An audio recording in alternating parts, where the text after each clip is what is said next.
hurt so bad you couldn't even breathe. I was in the hospital for 4 months. Today, TLC's T-Boz, her courageous fight, I've never been this vulnerable. and her devastating loss.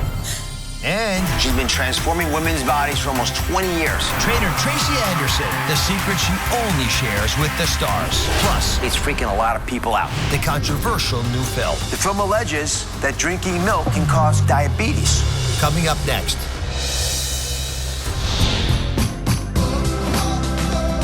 Are you ready to save some lives today?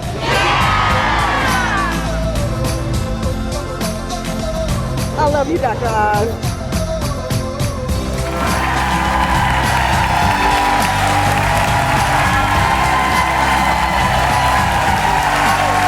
It's an iconic music video moment from mega music group TLC. And you're all excited about it. Remember Waterfalls? It was a pop hit with a very serious warning that chasing ambition can sometimes come with consequences. It's a lesson Tion T-Boz Watkins knows all too well, from an unexpected brain tumor to a lifelong battle with sickle cell anemia and the untimely passing of her beloved bandmate, Lisa Left Eye Lopez. Tion is ready to reveal the source of her strength with you. You guys excited? Yes? Come on out, Tion!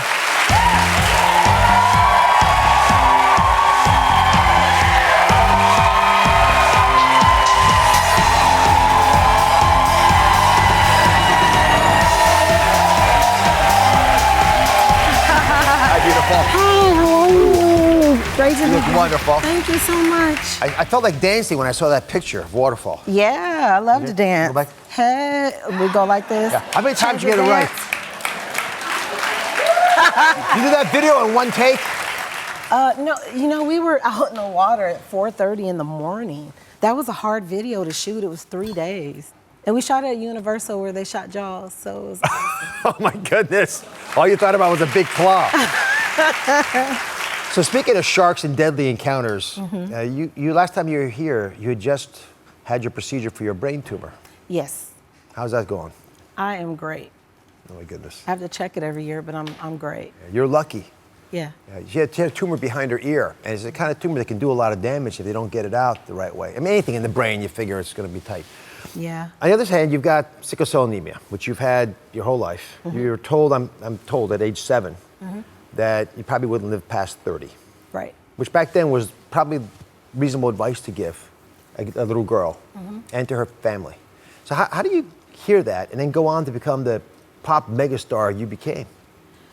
The day he told me that, because he also said I would never have kids and I would be disabled my whole life. And I looked at my mom, because my dream was always to sing. And so she looked at me and she said, God has the last say so. We'll talk in the car. So I really credit my mother because she has somebody, a higher power with her. Yeah. Yeah, I think we all do. Yeah. This book is fantastic. Now, I was going to point, it's called A Sick Life. Could be a sickle life, by the way. But I never thought of that. That's good. Yeah. But it's a sick life because you've had illness, but it's been a sick, good life too. Yes. You've done some pretty awesome, outrageous stuff. So can I read this from the book? Because Absolutely. you have so many Americans, over 100 million living with chronic pain. Yeah. So I want to talk about that for a second. Looking for folks who are looking for a way out, listen to this, see if it describes you. You describe your pain like knives stabbing you over and over in your joints. And then you write that you have to gasp for air. You just, it hurts so bad you couldn't even breathe. Right. Now, how do you cope with that intensity of pain? Really, it's hard because sometimes you're in so much pain, you're delirious. I don't know where I'm at. I have to rely on my friends, my mom, and my family to tell me like what's going on or where I'm at right now. But I get hospitalized, medication, I pray a lot, and I fight for my kids. Yeah. Well, we've made a lot of advances, in part because people who are courageous activists like you stood out. But let's show everybody what we're talking about. Absolutely. This is a disease that is happening in your blood. And I'm going to show you normal blood, and then I'm going to show you yours. So normal blood cells, you see how these are round like this? Right? Forget about this thing. This is a white blood cell. We're not worried about that. But these are red blood cells. And people who have normal blood, these cells, they bounce around. They're going like this, sort of like you dancing, right? Yeah. They're going back and forth. They're going wherever they want to go. Nothing blocks them because they're circles. They're used to sliding and bending and waving through capillaries. Now, instead of having these perfect circles, imagine if you had sickle cell anemia. And this shows you what happens. See, there's a nice circle here, but what happened here or here? You see it's shaped like a sickle, like a crescent moon? Yeah. Right? So imagine if you had a cell like that, another one down here that's shaped like that. These guys, right, they lock up. And when they lock up, they can't move back and forth, and they can't get through the capillary. They clump, and then they literally clump to each other, and they're all over the place. So there's no way for these cells to go through. You know that, but for the average person, think about what happens if all of a sudden the blood supply to your finger clots off because of these. You're gonna have a ton of pain there. It's like someone put a tourniquet and blocked off the blood, or to your ear, or to your knee, or some other part of your body, which is something that you've, I guess, gotten used to coping with, because it must come up in unpredictable times. Yeah, I have a high tolerance for pain, but that's not always good because sometimes I don't realize how sick I am. So I've started paying more attention to my body now. Well, it's a good thing to do. And see, the thing is, these issues, most of us sort of sweep away, pretend it's not happening, and you become an advocate for people living with sickle cell. So for all those folks who want to understand what's the secret to making it happen?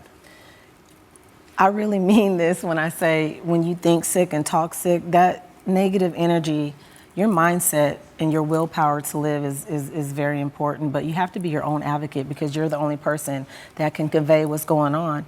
My cousin, he didn't live, and he actually died exactly when the doctor said so because he used to wait around to be sick. Me, I'm gonna live my life. I'm not gonna let a disease take over me. I'm not defined by that. So be your own advocate. Learn about your body because what worked for my cousin didn't work for me. You have to know your body, and that's so important. You're a little T-Boz. All Tionnes out there. All right, when we come back, Tionne's revealing what happened the last day she saw her bandmate, Lisa Left Eye Lopez, alive. Be right back. Is coconut oil healthy or not?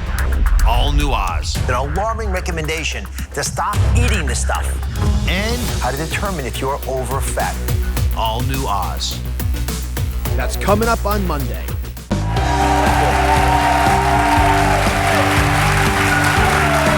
We're back with Tionne T-Boz Watkins from the legendary music group TLC. On Tionne's new book, she writes about her band member, Lisa Left Eye Lopez, and the deadly 2002 Jeep accident in Honduras that cost her life. Oh, it's a terrible wreck. But when was the last time you saw Lisa?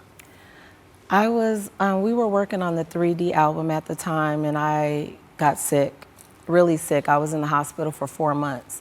And at the time, we were mad at one another, so she sent me plants every day. And on the 4th day, I heard this loud voice, "I'm coming to see Tion." And I was like, that's her. So when I got the first plant, I knew we had already made up, but she came to see me to make sure that we were okay. What would you fight about? Was it small stuff, and then she'd come in? I mean, what makes you fight that much that you have to have that much of a mend? It was, oh my goodness. If you knew Lisa, you would know why. I'm stubborn, she's stubborn, but it was over music because we had a contractual obligation to finish our album, and she started one with Suge Knight as a rapper at the same time. So I never cared that she wanted to go solo. It was how she went about it and the time that she chose to do it. And so when I told her what I thought, she got mad. And then she came to me and was kind of like, you were right, and I'm sorry. So. Well, that's good. Yeah. A lot of folks have lost loved ones. She's like a sister to you. So how do you get past that? I mean, the pain is one thing, the physical issues, but then the mental loss is a whole separate level.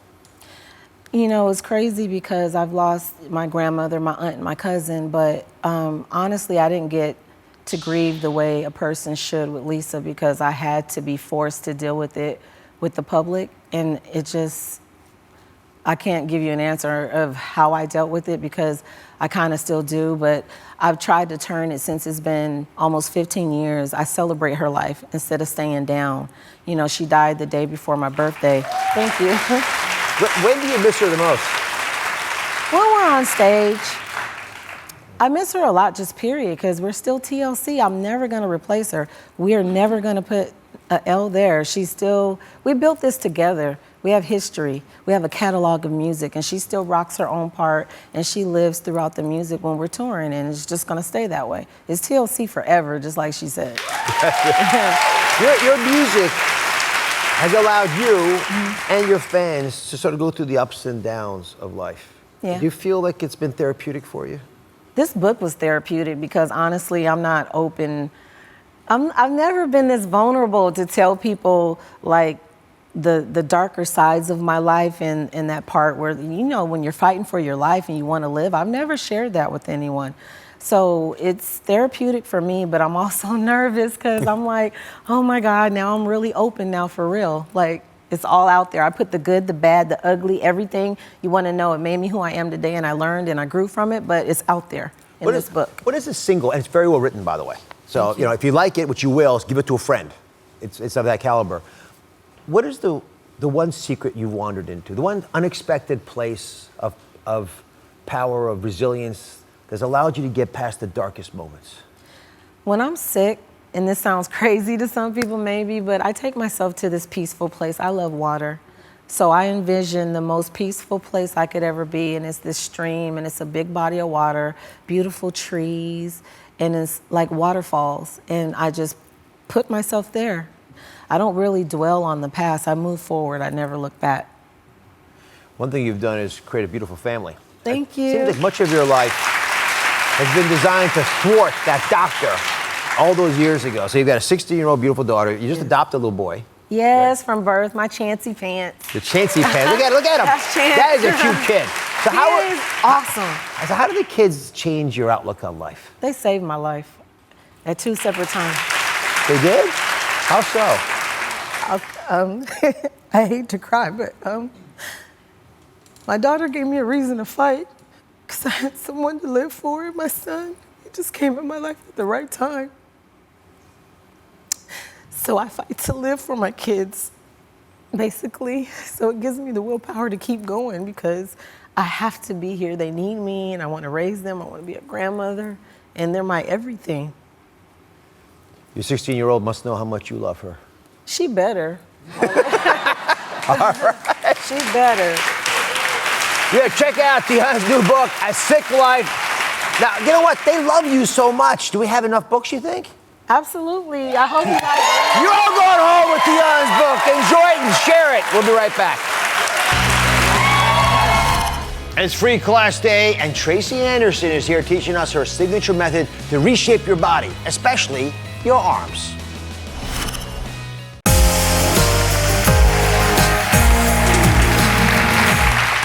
Today, you're about to get a free class from one of the most sought-after fitness gurus in America. From Gwyneth to J-Lo, she's been transforming women's bodies for almost 20 years. And her classes are some of the hardest to get into. Until now. Please welcome your free class day teacher, Tracy Anderson. She has spent years perfecting her very specific method for how sculpting long, lean muscles can actually work for you. And she's about to teach us all the secret sauce. My wife weaned me on you. So I would always see her doing all these arm things and crazy maneuvers, all based on you. But remind us how you got into this. Where did you come up with the idea? Your wife and your beautiful daughter. Yes, and Daphne, yes. Your beautiful, beautiful daughter. So basically, I wasn't built genetically blessed from a metabolic standpoint. My father was obese. He still is, bless his heart, today. And my mother was a ballerina. So there you are. You were cute. But I wasn't a ballerina. Like, I mean, I had the talent, but I didn't have the body for it. So I did go to college on a dance scholarship. My mom also worked 3 jobs to put me through school, and she really wanted me to live up to that talent. And I gained 40 pounds at school for dancing all day. Goodness. So I learned at a really young age something that's very frustrating, I think, to so many people, where it's like, wait a minute, I'm working out, I'm eating healthy, why am I overweight? It seems. Why is it? How can you gain 40 pounds being a ballerina? Moving all day. Well, you know, stop and go. This is where it's much more strategic and much more difficult to actually lose and manage weight than people think. People need to really focus in and understand that exercise needs to be very strategic, and it needs to be a protected, focused time of day. And I think that we confuse daily activity with exercise sometimes. Like a stroll is our exercise, when that's not really getting in there and showing up for our health. You got an audience here, folks, in a classroom with voraciously curious individuals. So, they look. Are you guys excited? Yes. All right. I know we got some burning questions. Chantel, give us one question. I know that you probably speak for a lot of folks. Yes, actually, one of my main concerns are my arms and abdominal areas. So I wanted to know, what are some exercises that you recommend that are easy to help tone those areas? Great question. So part of getting great arms and great abdominals is that you need to be doing cardiovascular work. You need to be also, being attentive to your muscles. So today you're lucky enough, we're gonna focus on the arms today. We're gonna get to all of that. So first of all, understanding who you are. I love that where your body tends to gain is the arms and the abs, okay? So you are how you move and you are how you eat. I really believe this. So of course I love eating whole foods, lean proteins, vegetables, all of that. And then making sure that you're getting your exercise routine in. So the two happen together, yeah. The exercise routine that you teach is different from anything that I had seen when I first saw it. Yes. And it's based on an idea that I was completely uncomfortable with. I grew up playing football and batting man sports, so you build big, thick muscles. Football players take ballet sometimes. Sometimes. Nowadays they do. Yeah. Teach us about accessory muscles and why they're so fundamental to your plan. Okay, so let me show you over here. So you have to include the whole body, okay? So the large muscles, there's no way around moving them. They're going to move. So this guy's one of my favorites right here, this sartorius, because it is what you would call like a synergistic muscle, and I get to it a lot in transitional movements. But in our exercise routine, we tend to leave them out a bit. Also, I go where this collection where all these the hip flexors come together and these there's deep six muscles underneath the glute. These are all little places that we have to get to, and we can't get to them unless we're actually moving our body in dynamic ways.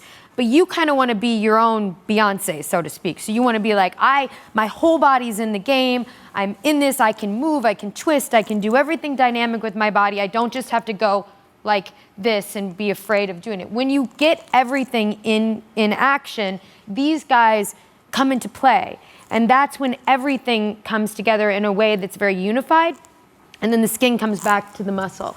So a lot of what we're gonna do today, even with our arms, gets these things, okay? So if you get, even with this little guy here, I'm gonna use, actually orchestra conductors live longer than nearly any other group of people. They do, yes, that's right. They really do. So they're moving their upper body and their arms and circulating and moving to music. But what's cool about it is that they're also creating a masterpiece out of the music. So when you're moving, this guy moving to music, right? With the lever of your arms out against your core. If you hold your arms out, can you just hold your arms out for a bit?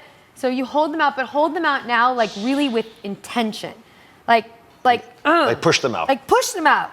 You've got that it factor. You can stand on a stage and 70,000 people can feel your magnetism, right? So then you start moving and flapping your arms around and your heart rate starts pumping and your circulation. But then what I really love to see happen is that you move to music and you include every instrument in your body, every muscle in your body. You're inclusive in that way. And then you also let you come up in you. Did someone upset you today? All right. I don't care. Put on Eminem. Put on whatever. Boom. Yes. All right. Are you guys ready for class? Process. All right. When we come back, call your friend, your mom, set your DVR because your free class continues next with Tracy's signature arm workout. You can look like this. Oh, yeah. Like that. Stick around.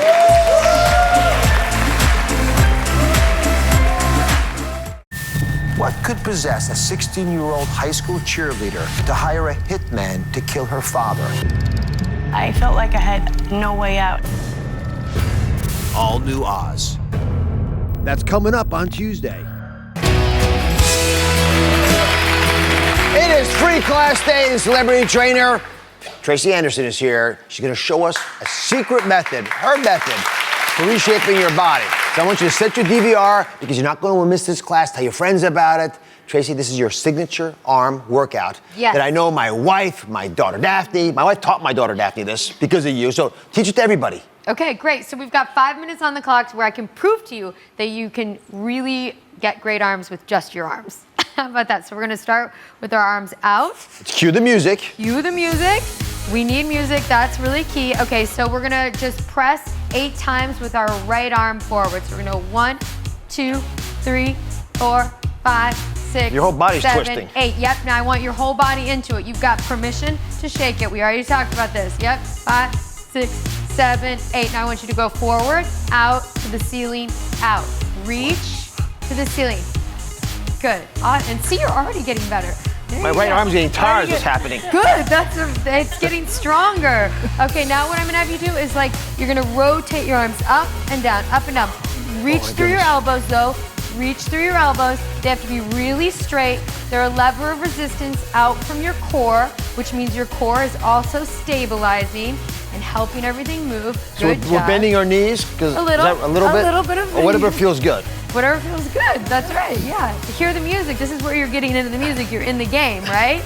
So hit again, we're gonna go a little faster, so where it's like a pulse. Good job. Hit, good job. To the left, yep. You can go ahead and move your hips a little bit. And Yep. you're wiggling around. That's right, my whole body's in it.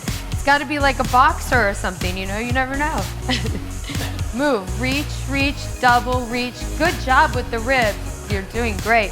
Double reach. You're the sweetest in the little light blue. I need you to get a little more angry here, or a little, something else has to come up. Legs apart a little bit, good job. Really reach for me, reach. Good job, reach. I can tell that you're like the nicest person ever. You can see in her movements, right? Nicest person ever. Now, come on, show up. Stronger in the movement. Stronger, really push, good job. Switch, down, good job. Up. Now people are fading, so they stop for a second or just do less of it? Oh, if they're fading, they're not fading because we're in the game together. You're I'm showing asking up for the myself. Team. Yes. Hey, okay. So here's the deal.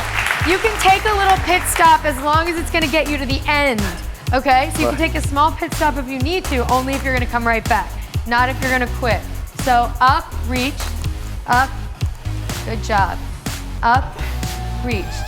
Up, drop, reach, drop. Up, drop, reach, drop. Up, drop, reach, drop. Now small circles. You guys doing okay? Watch my hips. They're not so sweet anymore. I'm so for all of you. I'm so sweet. Switch. She seemed so nice when she was lecturing. Okay, that what now you're saying? we're gonna really get your hips involved. Okay? So we're gonna go here. We're gonna reach up. And I want you to pop your hip out to the side. Yep, good job. Yes, you have to move through your hips too. Good job. Switch other side. Here we go.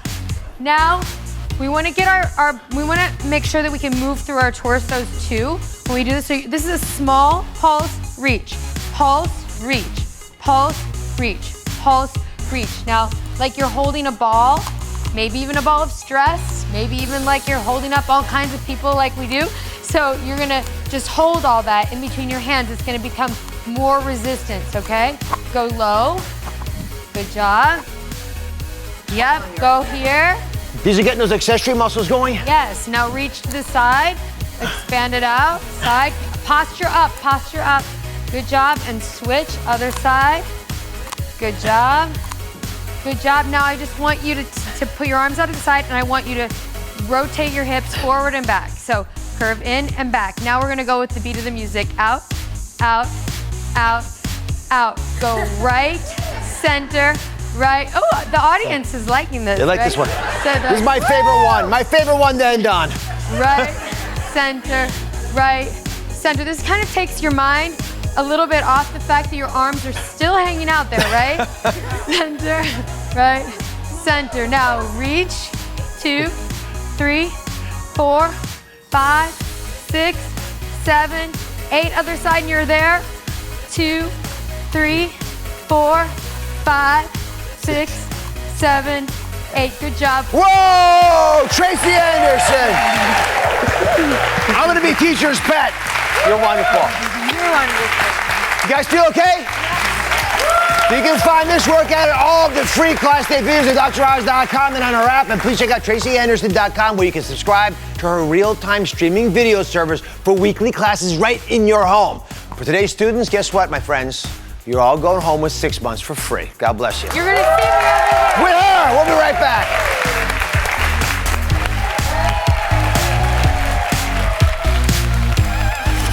Coming up next, we're deconstructing the controversial food documentary shaking everybody up. And I mean everybody. What you need to know about What the Health.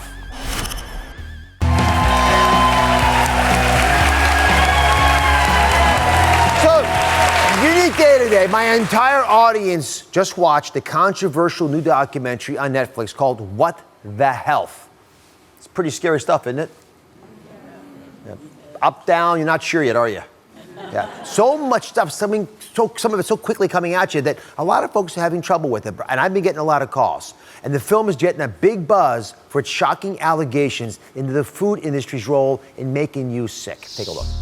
The diabetes, the arthritis, the heart disease, the dementia, the obesity, the cancers are affecting about 70% of deaths. Large amounts of these substances have unquestionably been associated with clogged arteries, high blood pressure, diabetes, autoimmune diseases. Absolutely, the science is solid. We're talking life and death. The government's in bed with anyone that gives them the most money. Please welcome director and star of What the Health, Kip Anderson. Let me just start with the audience reaction. But from your perspective, how has it been? It's been incredible. It's been really overwhelming. We get messages, thousands of messages and emails about after watching the film, they've gone whole foods, plant-based vegan, and they were reversing their illnesses, getting off medications, feeling better than they have in the past two decades, some of the people, 20, 30 years, amazing. You chronicle stories in the movie of people who have experienced these reversals of illness, but there are a lot of folks who say, well, this is just a vegan agenda. That's all you're trying to do. You're cherry-picking facts that will scare off folks from things like meat and dairy. So how do you respond to those critics? What it's really doing is we're really panning essentially for gold in like a murky river of industry-funded studies that you see over and over and over. Pretty much everything that we thought that we knew that was true from the health perspective, it's really been manipulated. A lot of it's been manipulated by these industries that fund studies. So they're not really the true independent studies that we're looking for. So it took a long time to sift through that and find the real ones that are the true studies. And just so I'm clear, are you a vegan? I'm a vegan. I've been vegan 10 years now. And it's an incredible feeling. I feel better than I have 10, 20 years ago. I not only physically feel better, but mental clarity and also spiritually better, feeling connected more. I'm helping the environment out, not killing any animals. So it's really a win-win, like true health, mind, body, and spirit. All right, so I'm going to go through the claims, if it's okay, that you make in the movie. Some of them pretty controversial. The first one, this is an important one, is that processed meat is just as dangerous for you as smoking cigarettes. Take a look. Processed meat is clearly linked to an increase in cancer. Hot dogs or bacon could be just as dangerous as smoking cigarettes. The World Health Organization had looked at over 800 studies from 10 different countries, finding a direct link to consuming processed meat and cancer. Just one serving of deli meats daily increases your risks of colorectal cancer by 18%. Processed meat includes hot dogs, bacon, sausage, salami, ham, pepperoni, cold cuts, and deli slices. Basically everything I grew up eating. The World Health Organization classifies processed meat as a Group 1 carcinogen, the same group as cigarettes, asbestos, and plutonium. Was this like I had essentially been smoking my entire childhood?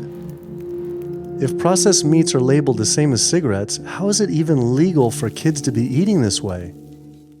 Let me bring Neil Barnard, who's been on the show before. You're one of the physicians featured in the movie. There are several.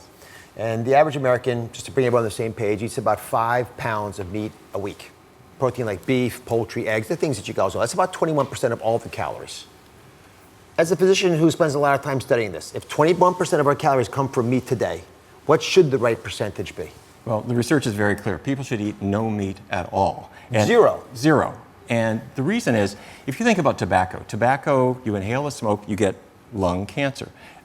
Meat goes down the intestinal tract, so you get intestinal cancers, and it's good to cut down on tobacco, but there's nothing like being a non-smoker. It's good to cut down on meat, but there is nothing like getting the animal products out of your diet. Your cancer risk is as low as it's going to be. Your risk of diabetes and weight problems and heart disease is as low as it's going to be. And then we see arteries opening up again, people with diabetes getting better. That's where the power really comes from.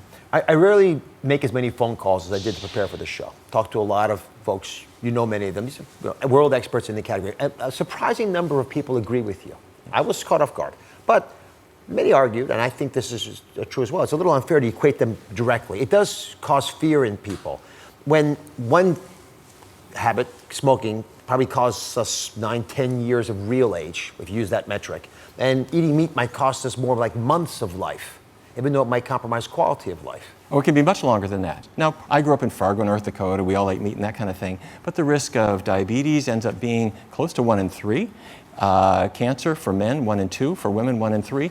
A kid who's raised on a completely plant-based diet, the risk isn't 0 for any of these things, but it's dramatically reduced. And the likelihood of ever having a weight problem and ever having to deal with all of those diets and so forth, you just set a lot of that aside. All right, so let's go into that, because this is an area that's extremely controversial in the movie. The whole argument that, and it's controversial for a good reason, because most of us have been saying the opposite. You say saturated fat in our foods and our meat is actually causing diabetes, not the sugar and carbs that everyone's been hammering at since the show started for 9 years. So Kip, explain that theory. Basically, when you look at the muscle cells, what's happening, it's not necessarily the sugar. What happens when you have a diet that's high in saturated fat, the muscle cells are filling up with that fat, so the sugar can't get in where it's supposed to. And that's called basically insulin resistance, and that's where essentially diabetes is. So it's really the fat that's being stored. The sugar can't go where it's supposed to. Well, if that was true, Neil, then we wouldn't have any diabetics who are vegans. Are there some? Your risk as a vegan is cut by about 2/3 or more. You can still get there, depending on what junk you might bring into your diet, but the risk of it for a vegan is extremely low. And in our research studies, we compare a completely vegan, low-fat diet to a more conventional diabetes diet, and the vegans do dramatically better. Not only does the diabetes get better, but their weight goes down, their cholesterols go way, way down, their blood pressure gets better.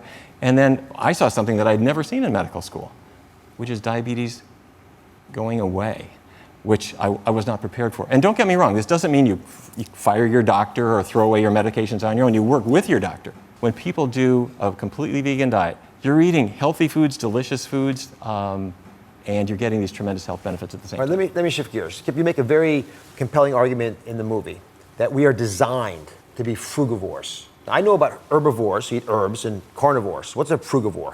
Frugivore is basically one, if you look at other frugivores in nature, it's the apes, it's the gorillas, those are the ones that we're closest resemble to, and that's what we are. We're a frugivore. We are not only not a carnivore, we are not an omnivore. So come show this to everybody. This is, again, an animation that helps us understand exactly what a frugivore is and why frugivores, if we're like them, are not designed to eat the kind of meat. Again, theoretically, we'd eat 1/4 to 1/5 of the meat we eat just from this basis alone. So explain your argument. So essentially, when you look at inside, the omnivore's teeth are serrated and sharp for pulling away, grabbing, ripping away flesh, where you see a frugivore's teeth is very, very flat. And so you see our canines, they're only designed at the most to maybe pull away, the tear across an apple. A frugivore's mouth is for grinding plant matter side to side and forward and backwards, where an omnivore is only up and down. When you look at the stomach of an omnivore, it's highly acidic. It's very acidic, and the reason for that is it's very hard to break down animal flesh, so it has to break it down. Where a frugivore, it doesn't have to have that much. And as you see the intestines, it's 9 times the body length of a frugivore, and in an omnivore, it's only 3 times the body length, because when you have rotting flesh going through your system, it has to pull and get the nutrients out as quickly as possible so it doesn't putrefy in your body. It leads to a lot of diseases and illnesses. So if you compare us to other animals who eat the kind of food that you're saying that we should eat, we actually, because we look more like a frugivore, should eat what they eat. That's the higher level argument. Yes. So for the paleo lovers out there, many of whom don't like this movie, by the way, this flies right in the face of what the paleo diet says, which is lots of meats because our ancestors ate them. You're arguing our ancestors didn't actually eat very much meat. We ate berries. I don't know, we ate grains either, probably not, but simple stuff. What's funny about the paleo too is, and it's all about survival of the paleos back then. It was 40,000 years ago. Why emulate someone who's trying to survive on a day-to-day basis? You're dying in your 30s at best. When you have the choice to emulate someone 40,000 years from now, what we're evolving to, and to go along with that, a compassionate being that respects all of life. Let's emulate someone 40,000 years in the future rather than someone 40,000 years ago in the past. All right, up next, what are the most damning allegations in the film? We're going to find out which food in your fridge Kip says is a dangerous carcinogen. Stick around. What could possess a 16-year-old high school cheerleader to hire a hitman to kill her father? I felt like I had no way out. All New Oz. That's coming up on Tuesday. People that drink milk have higher rates of hip fractures, have more cancer, and live shorter lives. It turns out that countries with the highest dairy consumption also have the highest rates of osteoporosis, so clearly drinking more milk doesn't protect your bones. Doing more research, I found that dairy was linked to many different types of cancer as well. There's an association between dairy foods and multiple sclerosis and type 1 diabetes, which is an autoimmune disease, and other rheumatologic problems. We are back with Kip Anderson, the filmmaker behind the new documentary on Netflix, What the Health, that's raising many eyebrows in the nutrition and the medical world, and frankly, it's freaking a lot of people out. So we just saw Kip there vilifying dairy as a cause for autoimmune diseases and cancer. You know, this is, again, it's a part of the film when people start to get nervous that using scare tactics. Do you really think dairy is as bad as it's portrayed in the movie? I really do. And there's so many studies that are linked to dairy and diseases. For example, one serving of whole dairy for a lady who has someone who's had breast cancer, chance of dying is up to 49%. And that's just of whole dairy. So that's just one yogurt. Yogurt per day or per one per week? day, yeah, of whole fat dairy. So there's a lot of links to it, and especially when you can just have the incredible nut cheeses or nut dairies or milks that you can have. I know there are alternatives, but part of the discussion is about whether we should be scared of some of the fundamental foods we've grown up with. Dr. Barr, let me go to you. I had our medical unit scour the literature trying to examine the role of dairy. And you, in the movie, play up the fact that the dairy industry has funded a lot of the trials. So I understand there's mixed material out there, but frankly, the results are inconclusive. I see evidence supporting what you're saying and evidence on the other side. So how do you make a claim this powerful when the data doesn't seem to be that mature yet? Well, I think there's certain places where we're just pretty mature. We have 2 really large Harvard studies linking dairy products with prostate cancer, which is one of the most common cancers we have for men, and the risk is increased by somewhere between 34 and 60% for the dairy-consuming men. With regard to weight, slam dunk too. Your average American consumes 65,000 calories worth of cheese every single year. The average vegan is about 15 pounds lighter. Then with heart disease, dairy is the biggest source of saturated fat, the bad fat in the diet. All right, let's go to some questions from the audience. Go ahead, ma'am. Okay, thank you. I was very shocked to learn how the health industry promotes the recommended diets for beef, chicken, poultry, pork, and dairy, and the fact-based studies showing health-related illnesses, even with these diets. Does the industry really have that much control? The industry is extremely powerful. It's extremely powerful. They have so much money, and they take a lot of their lessons from the tobacco industry of what to do. And with the collusion between these industries, the health organizations and, say, the meat and dairy industry and the egg industry, rather than fight your enemy, join forces. So the problem that we really have is more on the health organization side, that they're promoting it and they're taking money and promoting it. Yeah, you know, I've been a member of some of the organizations. It is not so black and white where the truth is. And that's why, back to Dr. Barnes' question that I was pestering him about, I wish it was clear. And I think there'll be a lot of people who walk away from this movie scared more than they should be. But I do applaud you for at least putting it out there, raising the possibility. I think you need to be investigators here. When you go out and watch this, which you should do, ask yourself the tough questions that they're asking, that they're bringing up, are they the ones you want to focus on? You're an adult. You get to make decisions. Not all the things are as equally at risk. So, you know, we try to focus on it, and you should too.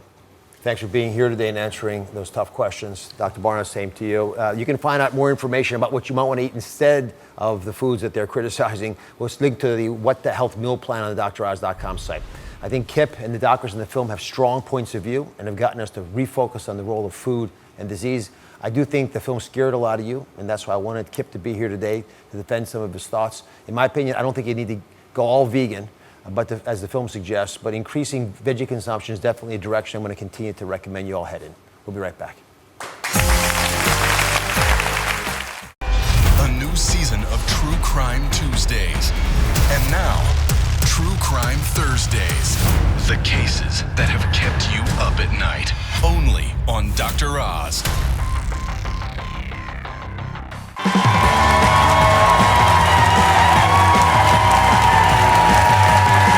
Now it's time for something to feel really good about. For everyone out there who woke up today in a can't kind of mood, I want you to take a look at this. Jessica is a fitness expert and professional bodybuilder who recently went viral when she posted videos of her favorite workout partner, her boyfriend Garrett. Due to an accident in 2010, Garrett is paralyzed from his collarbone down, a C6 quadriplegic. I dove into the pool, and the pool was only 2.5 feet deep. So 3 days later, I woke up out of a coma in Cedars-Sinai Hospital. Garrett and Jessica met last fall and hit it off right away. I put my phone number in his phone and I said I never do this, and then he took 3 days to text me. And when he texted me, he said, hey, this is that guy, that cute guy in the wheelchair. The two of them have been inseparable ever since. Having a girlfriend like Jessica inspired Garrett to become more active, despite his paralysis. Although he can't move his lower body and has limited functioning in his upper body, Jessica tailors workouts that help Garrett gain arm and core strength. Garrett uses special gloves to grip weights and medicine balls, and has wrist cuffs with hooks to hang on to cable machines. When Jessica started posting the couple's workout videos online, the immediate response was overwhelming. People from all over became inspired, commenting that Jessica and Garrett were motivating them to work out and stay active. The two plan on continuing to post their fitness journey on social media to inspire others. And while there is no guarantee that Garrett will be able to walk again, Jessica says she thinks he's perfect just the way he is. Jessica and Garrett just moved in together, and they are joining us from their new home. Thanks for both of you for being here. I got it, Garrett, 3 days? What the heck were you doing? What took so long to call her back? Hey, you know I'm a professional poker. I have to play my cards right.